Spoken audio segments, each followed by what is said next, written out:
mendapatkan hati.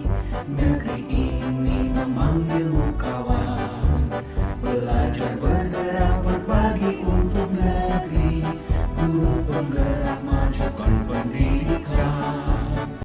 Oke, selamat malam pemirsa. Kali ini saya akan membawakan materi eksplorasi konsep modul 1.3 ya.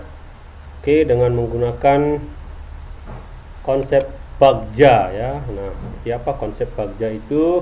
Inilah sebuah konsep yang luar biasa yang punya adalah konsep kolaborasi dalam melakukan sebuah aksi nyata. Ini memadukan antara beragam persepsi dari beragam orang dan bisa dikolaborasikan menjadi sebuah visi dan misi yang luar biasa. Oke, sekarang kita mulai dari yang nomor 1, itu namanya B ya, buat pertanyaan. Oke, inilah refleksi modulnya ya, itu yang B ya. Oke, tahap 1 buat pertanyaan. Oke, seperti apa? Oke, kita lihat ya. Oke ya, hampir saja. Buat pertanyaan. Oke, buat pertanyaan di sini artinya, pernahkah Anda bermimpi tinggi dan mulai mewujudkannya dari kekuatan pribadi yang Anda miliki? Ini Anda, bukan Auda ya.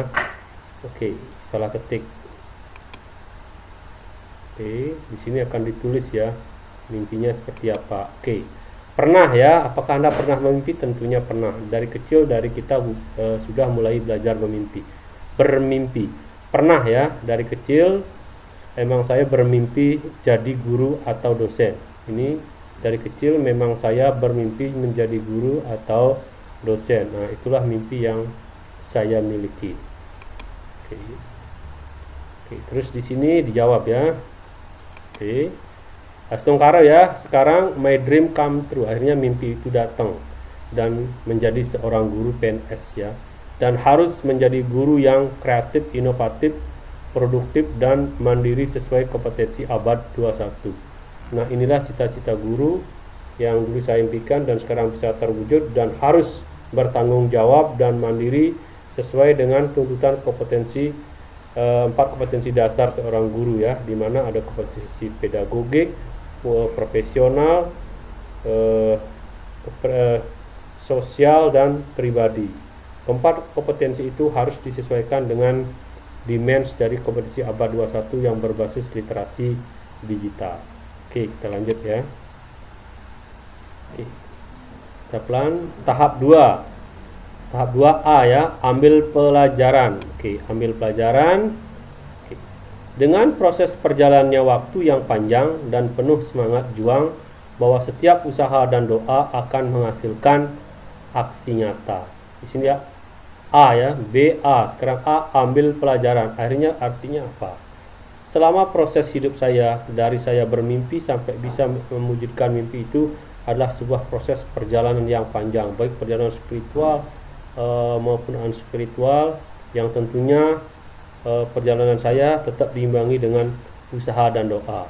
Nah, dari usaha dan doa itu bersinergi melahirkanlah sebuah aksi nyata, di mana sekarang bisa saya menerapkan, mengimplikasikannya ke semua dalam profesi saya sebagai seorang guru yang harus mengikuti dan menyesuaikan dengan perkembangan zaman. Oke. Kita lanjut ya. Oke, yang berikutnya ada tahap 3, yaitu G, gali mimpi. Kita harus punya mimpi untuk digali ya. Oke, seperti apa gali mimpi itu? Gali mimpi ini sama dengan dreams ya. Melalui refleksi aplikasi itu artinya keyakinan akan kekuatan diri. Kita harus menggali dengan merasa menyadari bahwa siapa kita dan bagaimana kita harus punya mimpi yang tidak muluk-muluk. Aplikasi diri, saya berharap, mimpi sama dengan harapan, sama dengan wish ya.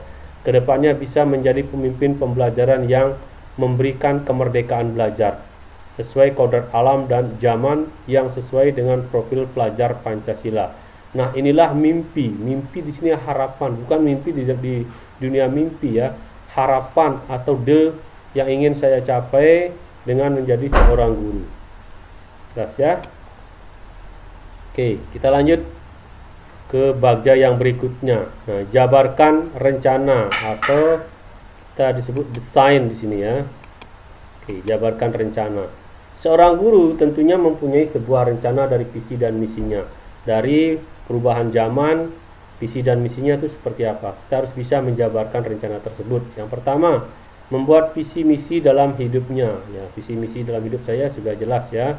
Nomor 2, sering berkolaborasi dengan rekan sejawat. Nah, begitu saya sudah mimpinya menjadi kenyataan, menjadi guru, untuk mewujudkan sebuah planning, kita harus sering berkolaborasi dengan rekan sejawat. Kenapa harus berkolaborasi? Karena kita hidup dalam sebuah komunitas dunia pendidikan, sebuah lembaga, yang mana di dalam lembaga itu akan ada banyak orang. Karena untuk menjalankan sebuah roda pemerintahan sebuah lembaga, itu kita tidak bisa secara pribadi, perlu dukungan orang lain. Makanya kita harus selalu ingat akan nilai kolaborasi, nilai koordinasi, dan nilai saling berkomunikasi. Berikutnya, aktif di komunitas praktisi. Aktif di komunitas praktisi artinya kalau guru itu kan punya MGMP tersendiri sesuai dengan bidangnya masing-masing ya. Terus selain MGMP juga ada di ikatan atau NGO, non-government organization, seperti PGRI, IGGI, dan yang lainnya ya, komunitas persatuan profesi. Berikutnya, belajar sepanjang hayat. Artinya apa? Kalau belajar sepanjang hayat itu artinya long life education. Meskipun kita seorang guru yang tugasnya adalah mendidik, mengajar, memomong, itu artinya kita belumlah menjadi manusia yang sempurna. Karena yang sempurna itu hanyalah perubahan. Kalau guru kemampuannya pasti tidak akan bisa sempurna, tidak bisa abadi. Untuk itu kita juga harus selalu melakukan pembelajaran sepanjang hayat, karena perubahan dan perkembangan zaman selalu berubah setiap saat. Oke, lanjut. Oke. Tahap berikutnya ada atur eksekusi. Oke. Berikutnya, memperhatikan minat peserta didik. Nah, kenapa kita harus memperhatikan minat peserta didik? Karena untuk penebalan laku, minat, dan bakat kodrat alam dan zaman, kita harus tahu minat peserta didik dan bakatnya itu seperti apa. Biar gampang kita melakukan pengajaran dan pendidikan. Biar hidup mereka lebih terarah. Itu tujuannya ya. Menciptakan suasana kelas yang menyenangkan. Nah, dalam proses pengajaran dan pendidikan, untuk bisa melakukan penebalan dan anak bisa menerima apa yang kita ajarkan, tentunya suasana belajar harus merdeka. Merdeka sesuai dengan minat dan bakatnya mereka dalam mengeksplorasi diri untuk mencapai sebuah kompetensi. Berikutnya, menghargai usaha peserta didik.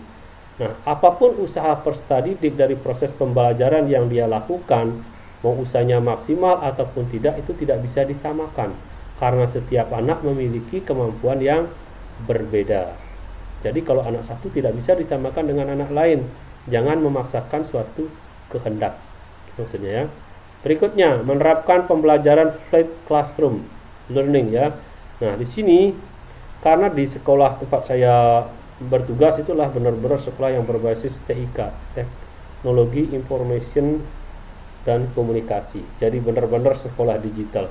Semua pembelajaran bisa online dan offline, tergantung guru mau melakukannya. Tapi semua guru sudah diharapkan dari dulu menggunakan sistem online dan offline.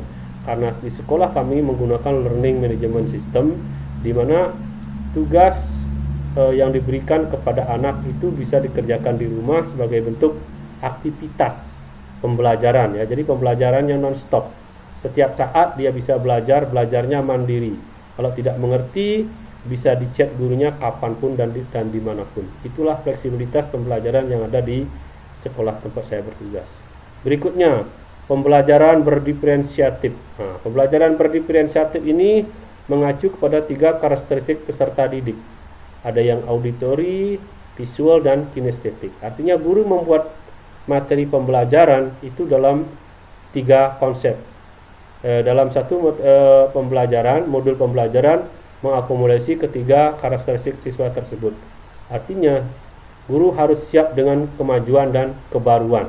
Dengan metode pembelajaran berdiferensiatif memudahkan anak untuk memahami dan menguasai materi dengan bagus. Karena penjelasan dari materi itu mereka bisa lakukan repetition atau pengulangan berulang-ulang tanpa batasan waktu dan tempat. Beda halnya dengan pembelajaran manual di dalam kelas, kapanpun guru mengajar, di saat itulah murid itu tahu. Setelah dia pulang, dia tidak akan bisa mengingat atau bahkan mengulang penjelasan dari guru tersebut. Nah, inilah pentingnya pembelajaran berdiferensiatif yang menggunakan link YouTube ya, jadi bisa diakses kapanpun dan dimanapun. Karena kita menggunakan Learning Management System (LMS). Oke. Ya. Oke teman-teman, itulah tadi penjelasan singkat tentang eksplorasi konsep modul 1.3 ya, yang menggunakan konsep Bagja. Oke, konsep Bagja udah saya jelasin. Oke, thank you for watching and see you.